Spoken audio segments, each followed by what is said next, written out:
location. I'll think, oh, I'll find a nice background to do a live stream, and then something happens. So this time it's traffic and time. I need to be away quite soon. So I've just pulled over and just thought I'll just do this live, because when I get back, I've got appointments. So anyway, you don't need to hear all of that. I'm here. I'm sticking to my promise to go live every single Monday, and that's the main thing. And what we're talking about in this video, and I hope some of you will be able to relate to this, is the drama triangle. So the drama triangle is just, it's basically a power dynamic between three roles in a dysfunctional interaction. So this can happen between friends, it can happen between family members, it can happen in relationships. So it has to involve three people, that's why it's a triangle. And the three people in the drama triangle is the victim, the persecutor, and the rescuer. So it doesn't become a triangle and it doesn't become a drama triangle unless three people are involved in it, and unless there are those three roles that are involved. So this is something we learn about as counsellors, because it's something that comes up for a lot of the clients we work with. So for example, if someone is a people pleaser, or someone keeps saying that they are, oh, I'm too kind, I'm too nice, everyone takes advantage of me.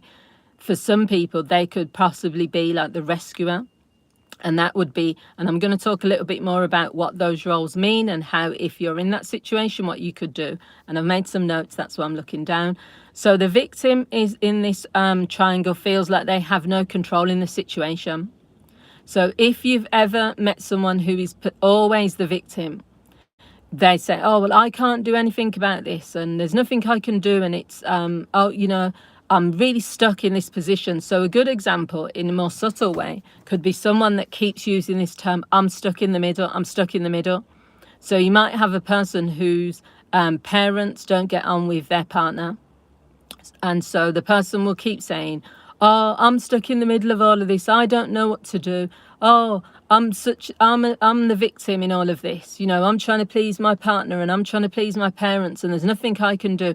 And so I've actually supervised counsellors who have had clients in this situation, and my thing is to look at the person in front of you and to work with them on what it is. What is the fear, or what is the sense of rejection, or what is the emotion that comes up for that person when they are kind of putting themselves in the middle rather than taking action. Because if you're, as long as you are being a victim, it means you can't actually move out of this like dynamic. And thanks for joining, whoever's joining. So as I've said, the victim, they feel like they have no control. So if you're in that situation and you're in the dynamic, the person, so we've talked about the victim, and I'll come back to that person. The next one in this drama triangle is the rescuer. So this is the person who tries to help the victim, but they don't address the core issue or find solutions. Now, this is different from an enabler. So I want people to just make it clear. So if you've got two people, it's not a drama triangle. So if you've got a partner who's constantly, you know, rescuing her partner or his partner when maybe they've got an addiction, or maybe when they've got mental health, that's not the same as the drama triangle. The rescuer in the drama triangle is always, so it could be in a family dynamic. This has come up a few times that I've known. So you might have family dynamics where the sibling is always rescuing the other sibling, and they're because that sibling is always playing the victim, and then the persecutor then becomes the parents. So what happens in that triangle is the parent will try to discipline one of the family children in the family, but then the other sibling will step in and rescue them and say, oh no, it's mum, our parents have always been like that. Yeah, you're right, and that sort of thing. Now, the problem with that is, as it says, the rescuer doesn't address the core issues, doesn't find solutions, because there's a need that they have. Hi, Martin, thanks for joining. In this triangle, everyone has a need to become the victim, the persecutor, or the rescuer. So the persecutor wants to be right. They say, well, what's going on with me? You know, you've got the victim over here who's saying, you know, I need help, I'm helpless, I don't know what to do. You've got the rescuer who's rescuing the victim and saying, oh, I'll help you, I'll support you, I've got your back, don't worry, no matter what happens, I'm always there for you. But you've got the persecutor who's actually then starts to become almost like a bully. Hi, I'm Larry. Oh, thank you. Thanks, Larry. And so what happens then is you've got these three really dysfunctional dynamics where you've got three people who are all bouncing off each other. Hi, Trudy. So what you have to do if you're involved in this dilemma, I've put like some notes. The first thing you have to identify why are you in this triangle in the first place? So say I was in a situation where all of my friends were trying to play this drama triangle. So maybe I had a friend. Oh, thanks, Prayed Up. Thank you. So if I had a friend who was constantly just playing the victim, constantly complaining that, oh, nothing ever goes right for me. Oh, nothing's ever working out. And then I had another person who was always rescuing them, just coming in and was just always trying to say, well, oh, you're going to be fine. And yes, commiserating with them. Then I wouldn't put myself in a position then where I came in and said anything to either of them. So I wouldn't come in and say, oh, why are you always rescuing her? Because then I would become the persecutor to them. If I stepped in at that point and I said, why don't you, your name is pronounced Toodles. Oh, okay, Toodles. Yeah, thanks. So if I came in then and started being the voice of reason, if you like, and said, hang on a minute, why are you always coming in and you're never giving any solutions, but you're always just jumping in and rescuing? Because what you also have to think about is when someone becomes the rescuer in these situations, they're doing it because it's coming from their need, their place of, I need to be the hero, the white knight, as they said, who comes in and rescues the person. But what they're doing is they're actually disempowering the person.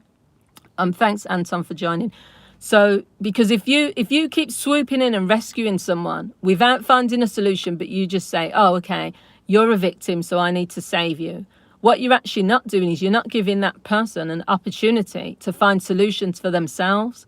You're not giving that person a chance to just say, okay, I don't want to be a victim anymore. So what I'm going to do is sit down and reflect on what's going on in this situation and then take some action and change things. So although it might seem that the rescuer is actually saving the victim in this situation, the person who's the persecutor is sometimes not actually persecuting. They're just given that label by the other two people. And this happens a lot it happens more in families, I'd say, and also in work situations and in friendships, because as long as the person who's the victim plays that role really well, oh, my boss is always giving me more work to do than anyone else. The rescuer comes running along and says, oh, let me take some of your work for you. Or, oh, my family hates me. Oh, I'm always being left out and stuff. Someone comes in and says, oh, no, we love you. You're our family. We'll take care of you. So the victim is that in this role will always gather the rescuer to their side, because the rescuer is doing it because they've got a need to be a people pleaser.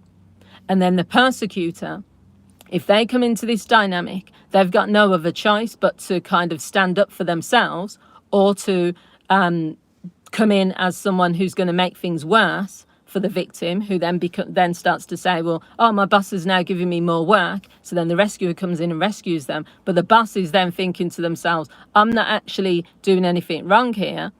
I'm giving everyone the equal amount of work. But the victim feels like they're being persecuted. So if you can see, and in these situations, they can go on and on and on for a while. So some of the options you have is to think about what's the reason that you've taken on that role in the first place. Sometimes reflecting makes a big difference. We've all probably played some of these roles.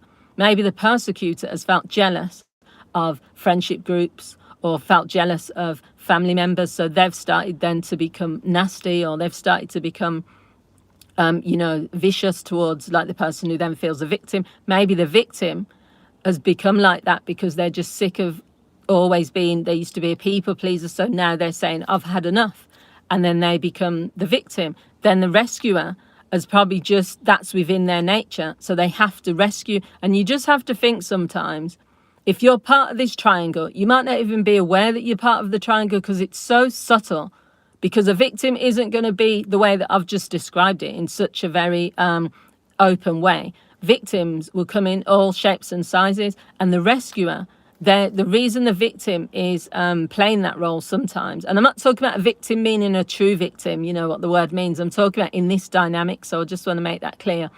they are playing to the rescuers like qualities. So that person is always going to come running towards them. He's always going to say, you know, I'm rescuing you, because it feels good, doesn't it, to be a hero? But the point is, you're not being a hero because you're not really addressing the real situation. You're not sitting down with that victim and you're not saying, okay, well, what's really going on here? You know, or what are some action that you've been taking, or, you know, why is this always causing you to feel emotional? And the persecutor can sometimes feel trapped because they're trapped in this situation where they feel like, well, what other options do I have? I'm not going to become a victim in this situation. I'm not going to back down. I'm not going to rescue this person because I know their game. I know what they're up to. So what other options do I have? The persecutor sometimes will be the person who calls out the game or sees what's going on, and then they'll be crucified. So everyone around will be like, why are you picking on her? You know, can't you see that she's upset, that she's had like too much work to do? I'm going back to the work situation, or even in the family. Can't you see that, you know, she's upset, that she feels that she's been done badly by like the parents? And so no one will kind of get on the persecutor's side and be like, well, you might have a point there, because the victim is so like drawing in all the emotions. You know, everyone hates me. Oh, I don't feel good enough in this situation. I don't. So there's nothing you can do then to counteract that. So what you've just got to be mindful of is you can leave the triangle, you can change your role, so you can change who you become, and it doesn't have to be one of these within these three like triangles, really, within these three places. You can decide to join the winner's triangle, which is a completely different thing. The winner's triangle means that you are the person that moderates all these three sides, the victim, persecutor, and rescuer, and you look at it. The winner's triangle means that everyone wins. There's a compromise. So maybe the person who then joins that triangle or tries to make it into one will be reasonable with everyone in the triangle and say to the rescuer, you know, what is it within you that is constantly, you know, trying to rescue this person?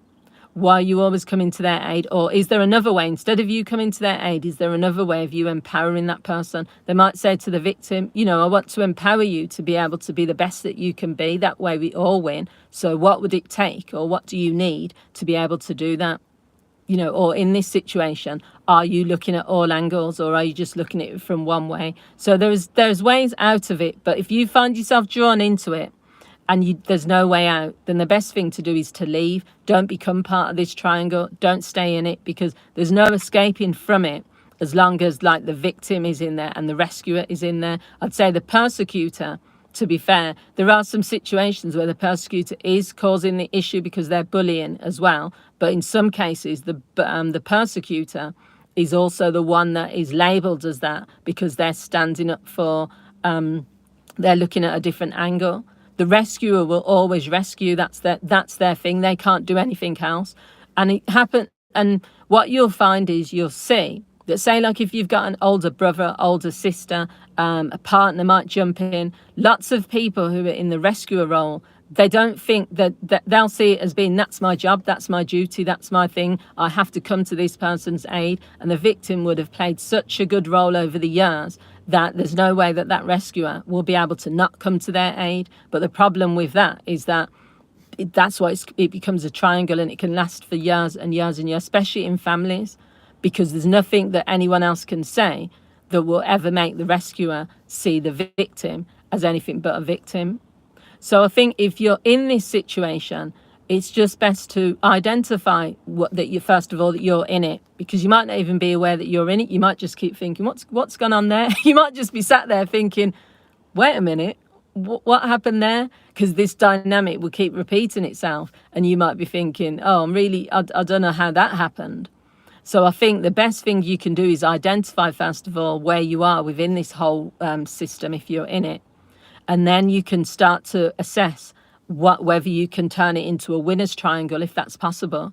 Sometimes it's possible, sometimes it's not, because the victim might be so used to being in their role. And also the victim doesn't always know that they're being a victim either. Sometimes they're also used to that. Say an example is, say, the baby of the family.